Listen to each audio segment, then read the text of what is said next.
welcome to Veterans and Bladder Cancer, a conversation about the Veterans Administration hospitals and how they can help. The Veterans Administration National Oncology Program, or NOP, helps cancer patients at every step of the way through their treatment. My name is Stephanie Chisolm, and I'm the Director of Education and Advocacy at BCAN, and I'm delighted to introduce you to oncology nurse Lisa Loftis. She is the urology cancer care coordinator at the VA Medical Center in Albuquerque, New Mexico. Before joining the VA, Lisa worked at the University of New Mexico Comprehensive Cancer Center, where she specialized in hematology and urologic oncology. She earned her master's degree in education at Tennessee Tech University and her Bachelor of Science in Nursing at the University of New Mexico. She's an oncology certified nurse and an active member of the Oncology Nursing Society, or ONS. So welcome, Lisa. It's a pleasure to have you here. Thank you. It's good to be here. I'm excited about this. Yeah. So if you would like to put your slides up, I think one of the first things we'd like to chat about is, kind of understanding what puts veterans at greater risk for bladder cancer. What are some of the behavioral, environmental, or even occupational factors that can lead to bladder cancer in both the veteran and active duty communities? What are you seeing? Well, I want to first of all say that smoking, tobacco use is something that we always think of as affecting your lungs, but it is a very big problem for bladder cancer. It increases the risk because of the carcinogens in the tobacco, and then that is filtered through the blood, or enters the bloodstream and is filtered through the kidneys, and then it collects in the bladder. And exposing the bladder to high levels of these dangerous chemicals can ultimately change the DNA in the cells that are lining the bladder.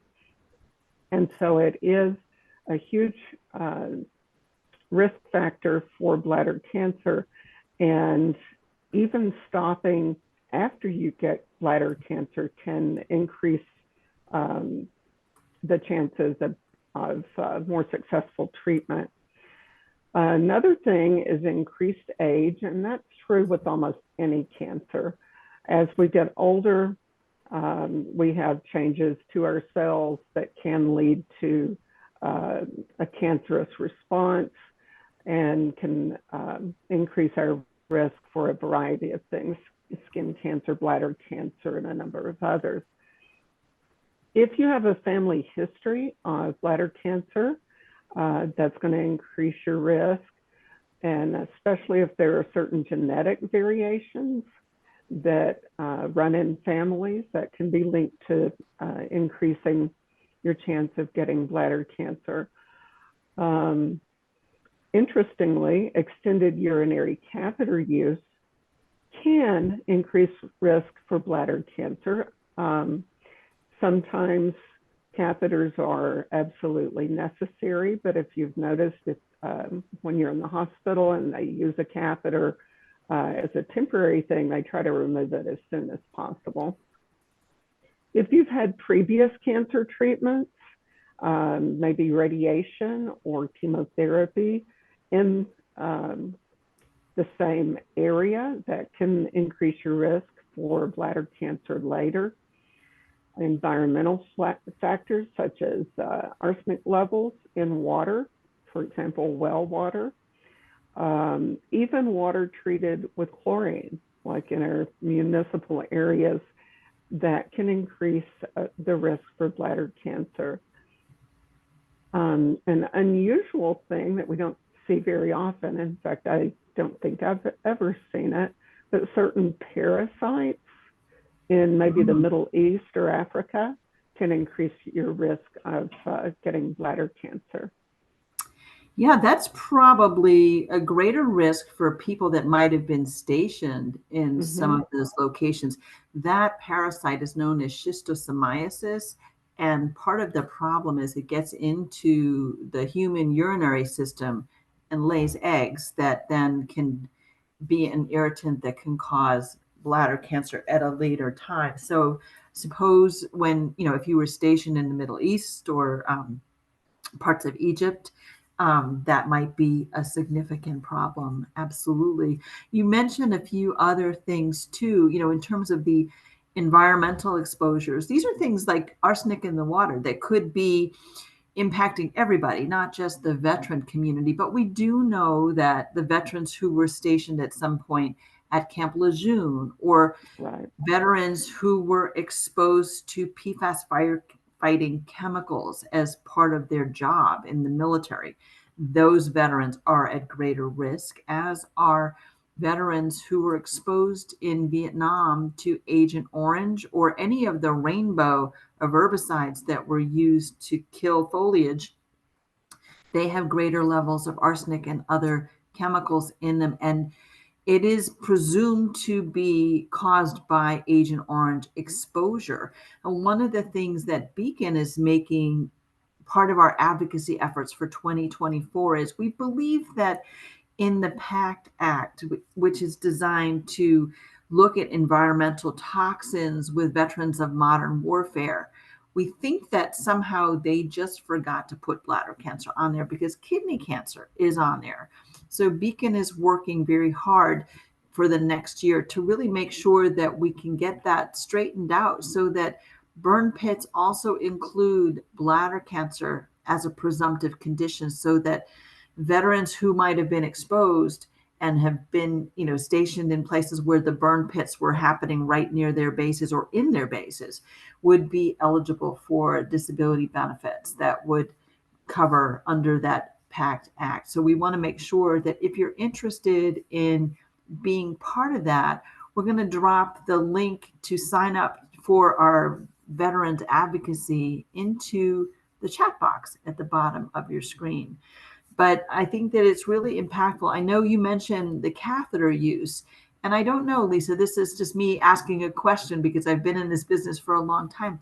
When you are caring for oncology bladder cancer patients, do you have a lot of patients that might have long-term catheter use because of other disabilities that are related to their service? Is that something you see? Is that a trend, or am I just jumping ahead of the gun here?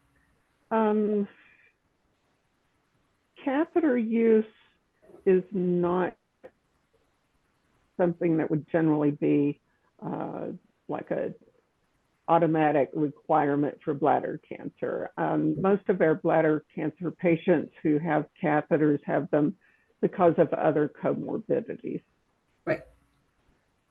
Right. And so that was where I was just thinking, is it because they had another morbidity, another problem, a disability that they needed to catheterize that put them at Yeah. greater risk for bladder cancer? I don't know that they would have had long enough term use of the catheter for that to be the cause of their bladder in the case of the patients that I see. But very extended use, perhaps over maybe a decade, that's going to cause irritation. That's going to cause things that will disturb the cells in the bladder lining. Right. But short-term use or fairly recent starting of the use of a catheter is probably not what's causing the bladder cancers that we're seeing here. I think most of ours are probably service-connected or perhaps genetic. Okay. Thank you. I appreciate that. So we know that the common signs of bladder cancer are hematuria, or blood in your urine. It can be microscopic, that shows up when you do a urine test, when you go into the doctor, or it could be what we call gross hematuria, where you really can't help but see blood in your urine. It also includes urgency and frequency. Once somebody's having some of those experiences, would they go and be diagnosed at the VA center? Or do you find that most of the veterans that you're seeing for treatment were actually diagnosed outside the VA?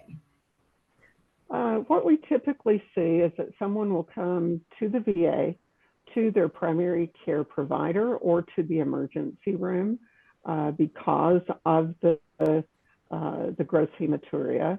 And at that point, there will be a suspicion that it needs to be looked into more closely. So they will send a referral to our urology clinic here at the VA, and we will schedule them.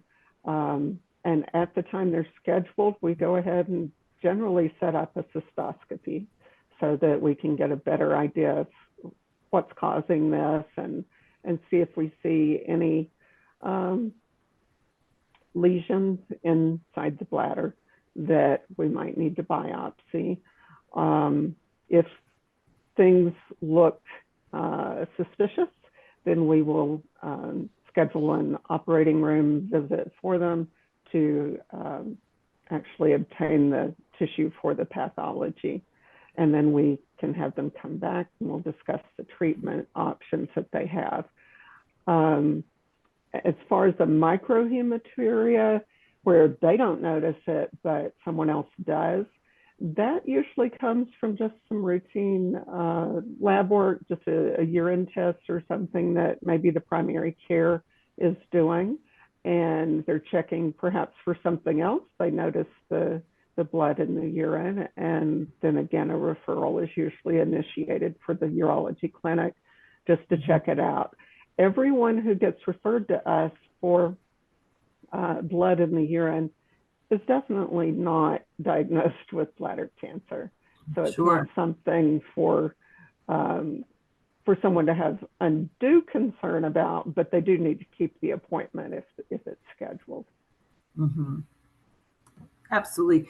So once they come into the VA, I know on your next slide, you talk about some of the different options that are available at VA facilities.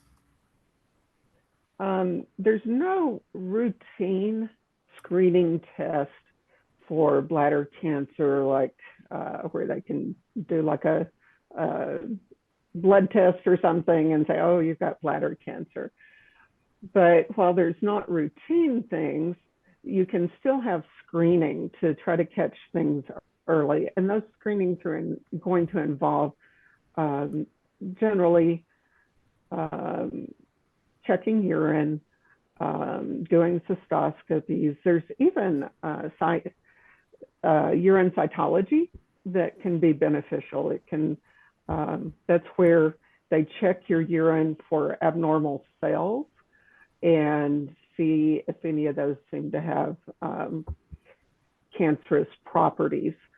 And so there's a number of things like that that are looked at. If cancer is detected, you might have surgeries to remove any lesions that are found. You might have treatment such as a chemotherapy or an immunotherapy. Many of those are intravesical, which means that instead of having systemic treatment, you know, where you have an infusion and maybe chemotherapy goes throughout your body, and a lot of times that will result in hair loss and nausea, vomiting, the things we typically associate with chemotherapy treatment. With this type of treatment, because it stays within the bladder, you don't usually have those same side effects. Yeah, so oftentimes, especially when people have what we call non-muscle invasive bladder cancer and it's treated within the bladder, the medication is put right up there next to the tumor.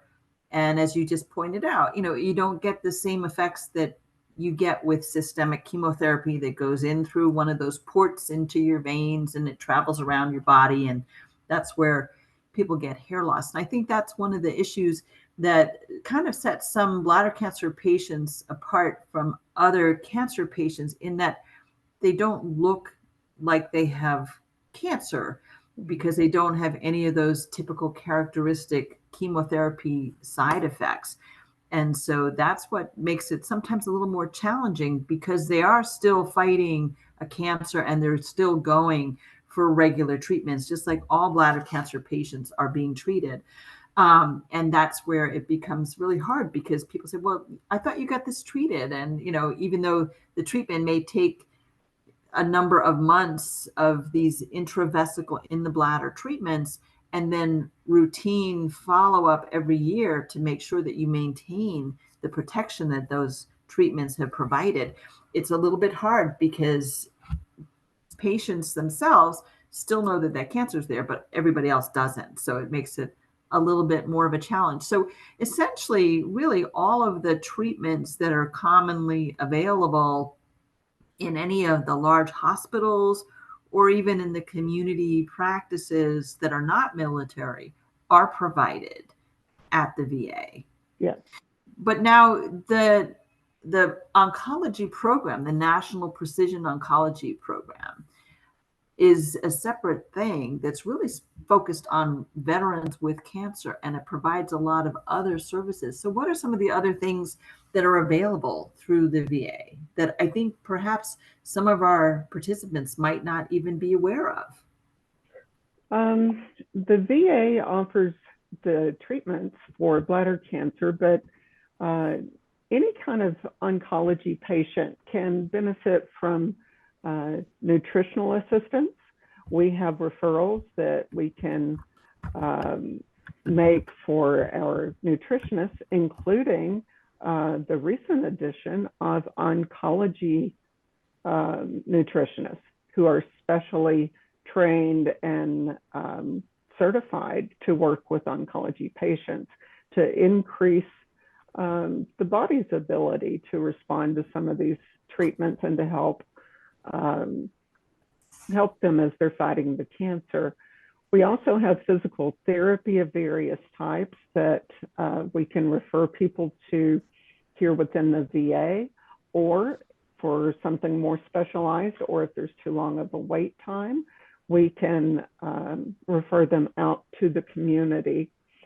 Our urologists often do sexual health consultations. There are a number of things that can be offered depending on the any side effects or any issues that a patient has, whether it's related to their bladder cancer or not. We also have mental health counseling. We have social workers. The social workers can assist with transportation, setting up transportation to appointments, or maybe arranging lodging for someone from out of town who's coming for treatments. They can also help with things that aren't related directly to their bladder cancer. If there's benefits that are available to veterans in general that these patients could benefit from, the social workers can make them aware of that and help set them up for that. I'm going to go back a slide for when the VA sends veterans to physicians in the community.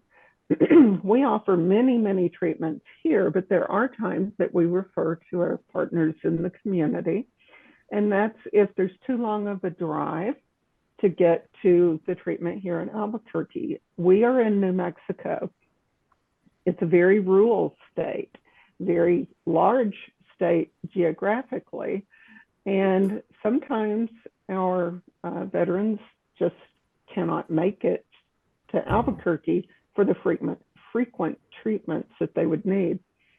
So we will contract with partners in the community who will provide this.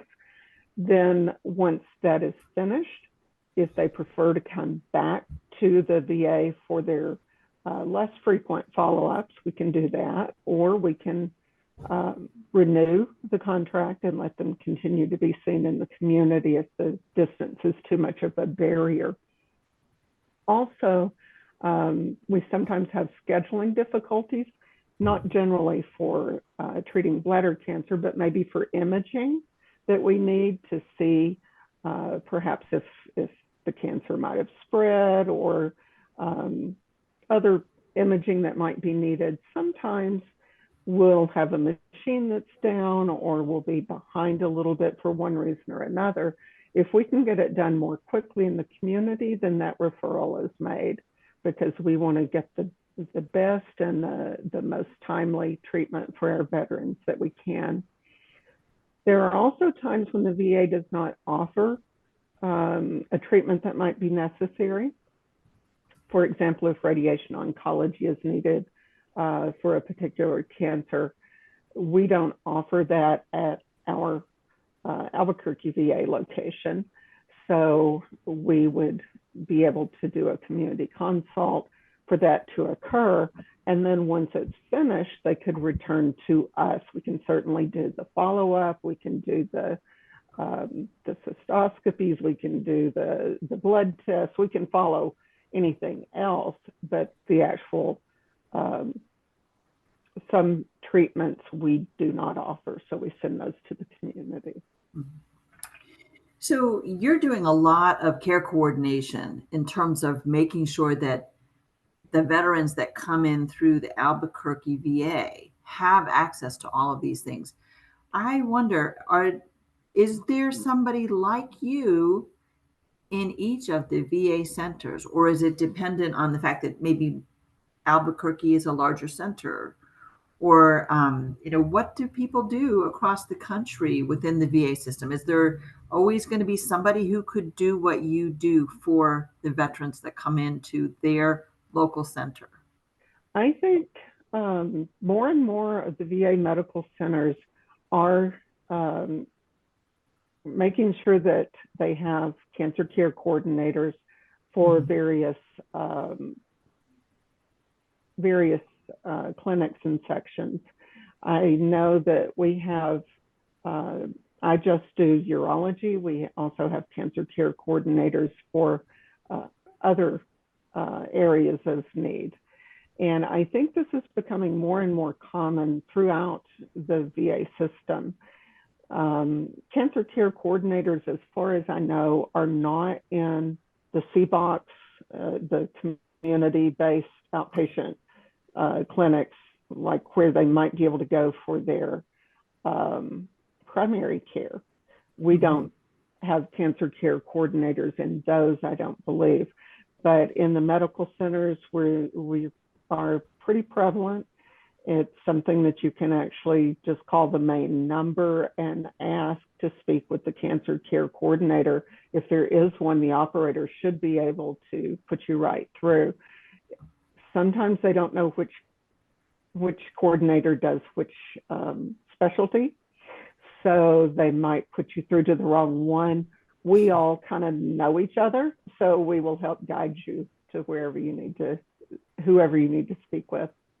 Yep, that was going to be my next question. So how do people find you wherever they are? How do they find one of your colleagues? So that's the perfect thing. So they should just call the main number and ask for the oncology coordinator or somebody who's doing something like that. Yes, and if there's not a cancer care coordinator, a nurse navigator can often offer some similar services. And I think there are nurse navigators at every location. Good to know. This is really good information to know. I think part of the challenge, of course, is what you already pointed out. Sometimes the VA center is not near where the veteran has retired and is living currently, and that's where it becomes a bit of a challenge to get to one of those centers. But once they do get there, then it's great to know that the National Oncology Program and then the Precision Oncology Program are available. Is there a difference between the National Oncology Program and the Precision Oncology Program?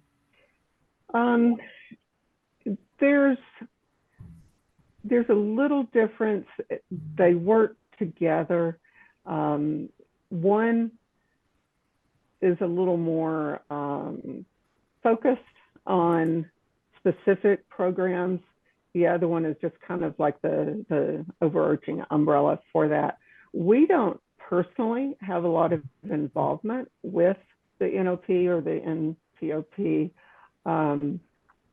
We tend to, for clinical trials and such, that tends to happen through one of our community contracts that we have with a local state university that does a lot of research. And so we tend to keep things a little more local, and we don't end up using the national, but in other areas, that's a very big resource for places that don't have the same access to clinical trials that we do locally. Mm-hmm. So even veterans who are being seen in the VA, if they're interested, should ask about a clinical trial, because there may be Definitely. a way to refer. Sometimes, people always think about, well, a clinical trial, I don't want to be a guinea pig. But we know that clinical trials give you a few things. First of all, you get much more stringent observations. So they're monitoring you very carefully. You might have access to something that might be very promising that is not currently available to the general community. And, they're definitely giving you an opportunity to access something and be monitored. So it's considered very safe to be in a clinical trial. You have the option always to get out should you choose to stop being in a clinical trial. So if you're interested in doing a clinical trial, you should even ask your VA doctors. I know that a number of the doctors that Beacon works with on a regular basis at some of the large academic teaching hospitals around the country have dual appointments in their local VAs as well. Right. And so they may be doing something at the University of such and such medical center, but they might also be treating patients of theirs in the VA. And maybe they can also help to get them involved in a clinical trial that way. But if you don't ask, you don't find out. Mm-hmm. So this is great. Any other comments that you have before we open it up to questions? Veterans who have participated in clinical trials are not doing it sometimes just for themselves, but also for other future veterans who might benefit from things that are learned from the trial. And I found that our veterans are very giving and interested in serving others in that way. And a clinical trial is certainly another good way they can continue to give back to others.